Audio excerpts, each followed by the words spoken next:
It's Marco from Digital Dash. It's been a minute. Just wanted to come on here and make a quick video for myself so I can refer to it in the future.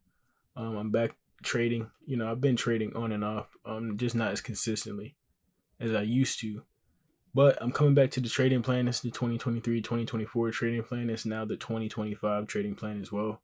Making some additions for some of the things that I think are important that I've identified that's hopefully I'm going to use to take my trading to the next level. So first thing first, and these are just quick things, not nothing too crazy, but I do want to have the video as a reference so I can look back to it whenever I am making adjustments to my trading. So first thing first, I know the setups I'm taking. I know the way I trade. I know that I'm looking for those shifts in the trend. I'm looking for the market structure shifts. I'm looking for the end of a trend and the beginning of a new trend, right? So when I'm looking for that, one of the most important things we want to see is displacement through the levels that I'm looking for. So displacement is confirmation, and displacement is a trigger for an A plus setup. We could have a setup, right, and just not see that displacement, and it's that makes it not an A plus setup. We could either be just sweeping the lows instead of breaking the lows, or sweeping the highs instead of breaking the highs, or we could be the buying or the selling pressure could be getting exhausted at the lows or at the highs, right? So if it's a little tiny wick past it, and then you see a little doji candle signaling that we're exhausting, the sellers may be exhausting and the buyers are stepping in the market, you don't want to buy or you don't want to sell on the retest after seeing something like that, as opposed to seeing displacement, a nice strong break through the lows, right? A nice bearish candle through the lows for a sell scenario, and then seeing that those smaller pullbacks into the area where we're looking to sell from. Something like that is much better to see than a break where we only break one tick or 1 point past the lows and then go ahead and try to sell as soon as we start moving back forward. That's an easy way for us to get slaughtered. So when we see those type of trades or we see that type of setup, being able to identify that and pass on it, letting it go by, right? So now that we have our another filter for what we're looking for our A plus setups, I got to remind myself to not be discouraged or become impatient while we're being selective, right? So if that means, if the conditions in the market is not giving us that setup that we're looking to see, if it's not giving us displacement, if it's not giving us that confirmation of that entry for the trade, we got to be okay with passing that up, right? We might get it tomorrow. We might get it in 2 days. We might have to end up sitting on our hands for a week or 2 weeks, right? But within that time, I have to remind myself to not get too excited, not get too impatient, not try to show up and force anything to the market. I got to continue to regulate myself and regulate my emotions, right? Continue to wait for opportunity to present itself and not try to force it while we're being selective and while we're being patient. I think a problem that I can run into is, let's say we wait 3 days for a setup. We take the setup and it ends up losing, because we will have A plus setups where everything looks perfect that we will lose on. So let's say I go ahead and do that and lose on the setup that I've been waiting for. When I'm waiting for the larger sample to play out, which goes into the next point, when I'm waiting for to take those trades, and I'm no longer thinking on a trade by trade basis, I'm thinking at 10 trades, 20 trade samples at a time. I can't be impatient while I'm waiting to get to the next result. Meaning if I take a loss and I waited 3 days for it, it might take me another 4 days to see a setup before I can try to attempt to go ahead and complete that sample size of 10 trades, right? I can't just take a loss on the A plus setup and then get pissed off and want to make it back.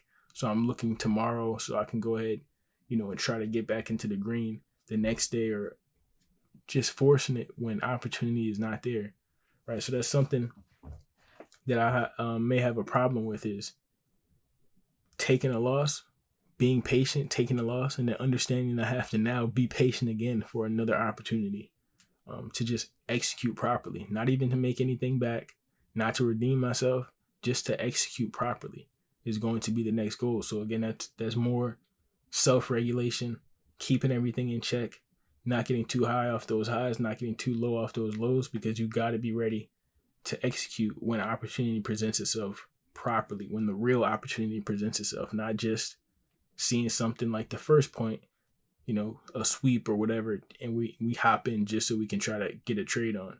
We want the real deal opportunity to present itself before we act on it. Right. So kind of touched on the last point already. Reiterate that one trade doesn't matter. We're going to be thinking in large samples, the bigger picture, the higher time frame. So everything in trading comes back to whenever there's confusion, whenever there's, you're not sure about something, you can always zoom out. If you're on the 5 minute, you can always go to the 1 hour, go to the 4 hour, go to the daily, go to the weekly, go to the higher time frame to get a picture of what's actually happening. Trading as a whole is the same way, right? We're not going to get hung up on the results of one trade. We're not going to be too disappointed about one loss. We're not going to be too excited about one win, because all of those trades are doing is equaling it and averaging everything out.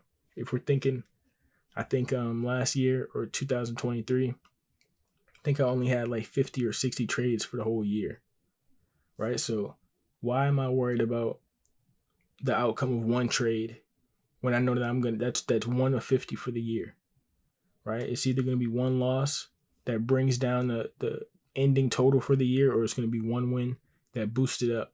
But that one trade is not going to do the majority of the heavy lifting. It's going to be the compilation, and it's going to be the result of all 50 of those trades, right? So instead of thinking on a one trade basis, we're going to be thinking in a 10 trade sample size or more, right? That's what really matters. We might be up 8 points on a winning trade and down 3 points on the losing trade, or down 8 points on the losing trade and up 3 points on the winning trade.